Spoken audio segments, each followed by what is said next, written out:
میں دلی واپس آ کر اپنے کاموں میں مصروف ہو چکا تھا، لیکن کبھی کبھی مجھے مائی بخشا اور مرشد بی بی کی بڑی یاد آتی تھی۔ ہمیشہ سوچتا تھا کہ ایک بار پھر جاؤں اور ان سے ملوں، لیکن کوئی نہ کوئی مصروفیت آڑے آ جاتی تھی۔ مجھے وہاں سے آئے شاید 1 سال ہونے والا تھا کہ ایک دن اجمیر سے میرے لیے خط آیا۔ لفافہ کھولے بنا ہی میں جانتا تھا کہ یہ مائی بخشا کی جانب سے بھیجا گیا ہے، اور جب میں نے خط کھول کر پڑھنا شروع کیا تو دیکھا مرشد بی بی مجھ سے مخاطب تھی۔ خوشحال سنگھ، کیسے ہو بیٹا؟ مجھے امید ہے تم خیریت سے ہوں گے۔ آج کافی دن بعد تم سے بات کرنے کا دل کیا تو میں نے مائی بخشا سے کہا کہ وہ میری طرف سے تمہیں خط لکھیں۔ تمہیں یاد ہے تم نے مجھے اپنے خاندان کی کہانی سنائی تھی، اپنے چاچا کے گھر چھوڑے جانے کا واقعہ بیان کیا تھا۔ یہ وہ کھوج تھی جو تمہارے والد سے شروع ہو اور تم تک پہنچ گئی۔ تم بھی اپنے چاچا کو ڈھونڈنا چاہتے ہو۔ اس دن نہ جانے کیوں میں تمہیں اپنے متعلق بتا نہیں سکی، لیکن آج میں تمہیں وہ کچھ سب بتانا چاہتی ہوں جو شاید مائی بخشا بھی نہیں جانتی، کیونکہ اس بھلی ماس نے کبھی مجھ سے میرے بارے میں کچھ پوچھا ہی نہیں۔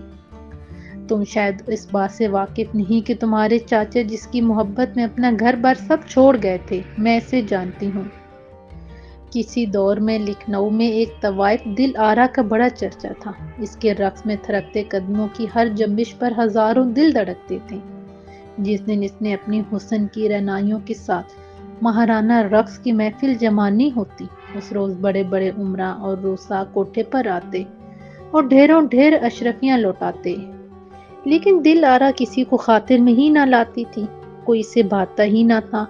اور پھر ایک دن کوئی اس کی نظروں میں ایسا سمایا کہ پھر دل آرا کو اپنے دل پر قابو نہ رہا۔ لیکن حیرت کی بات یہ تھی کہ وہ جس پر فریفتہ ہوئی وہ کوئی امیر، رئیس یا جاگیردار نہیں، بلکہ مسجد کے پیش امام کا بیٹا بخش دین تھا۔ دل آرا نے اس کے دل تک پہنچنے کی ہر ممکن کوشش کی، پھر اس کی کوششیں رنگ بھی لے آئی۔ اس نے بھی دل آرا کی محبت کا جواب محبت سے دیا، لیکن پھر کچھ عرصے بعد ہی وہ دینی تعلیم کے لیے دلی چلا گیا، جہاں اس کی ملاقات تمہارے چاچا سرتاج سنگھ سے ہوئی، جو لکھنؤ میں دل آرا پر اپنا دل ہار چکے تھے۔ وہ اس سے سچی محبت کرتے تھے، لیکن دل آرا اپنے دل کے ہاتھوں مجبور تھی، جس میں بخش دین کی خوش الحانی نے ڈیرے جما رکھے تھے۔ اگرچہ دل آرا سرتاج کی عزت کرتی تھی، لیکن محبت کا جواب محبت سے دینے سے قاصر تھی۔ تاہم سرتاج بھی دھن کے ایسے پکے تھے کہ دل آرا کی جانب سے کوئی حوصلہ افزا و خوش کن رد عمل نہ ملنے کے باوجود بلا کسی غرض کے اس کی جانب کھنچے چلے آ رہے تھے، جبکہ بخش دین دلی سے واپس آنے کے بعد بالکل بدل چکے تھے۔ جب دل آرا کو پتہ چلا کہ سرتاج بخش دین کو جانتے ہیں تو اس نے سرتاج سے اس خواہش کا اظہار کیا کہ وہ اسے ایک بار بخش دین سے ملوا دے۔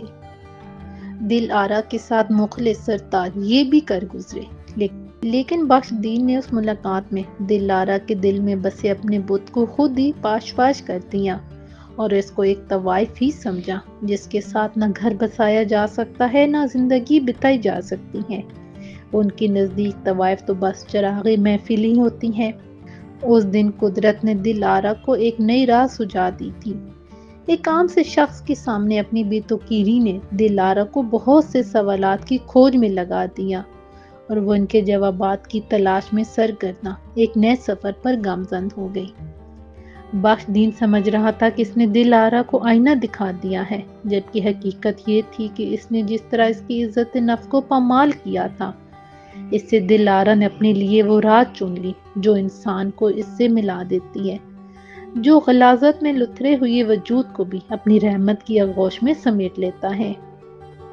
اس کو اپنا راستہ مل گیا تھا، اسی لیے اس نے سوچا کہ سرتاج کا بھی حق بنتا ہے کہ وہ ایک نئی زندگی شروع کرے۔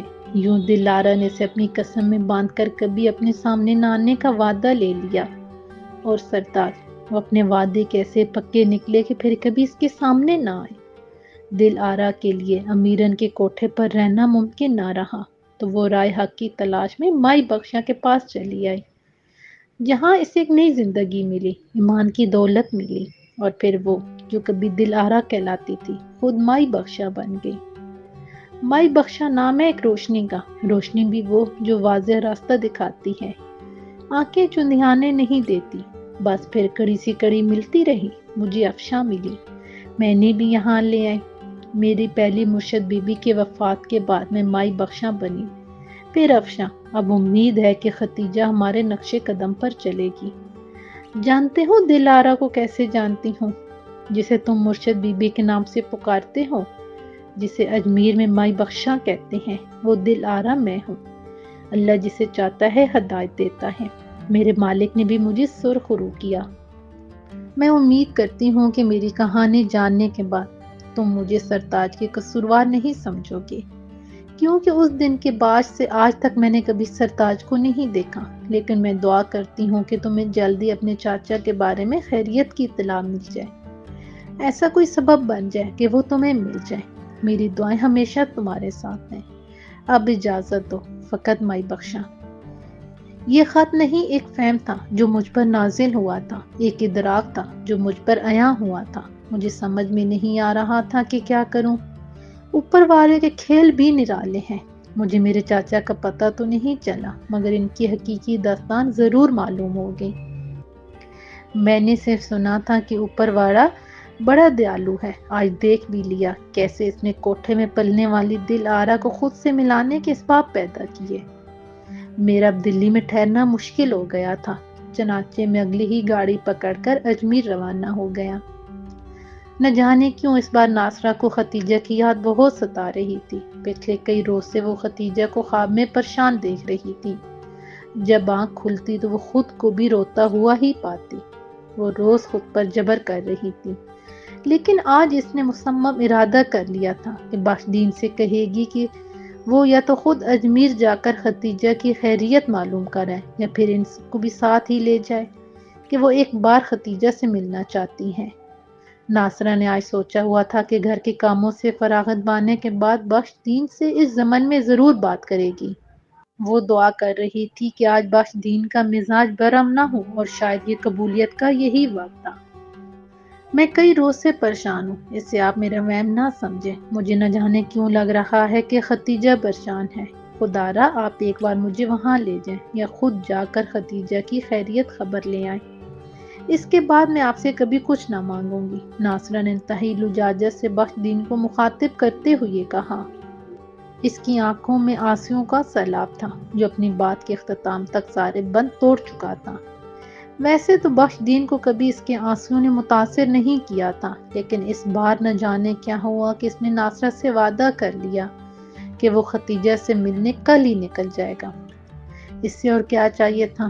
اس نے تشکر بھری نظروں سے بخش دین کی جانب دیکھا اور دل ہی دل میں اپنی بچی کی خیریت کی دعائیں کرنے لگی۔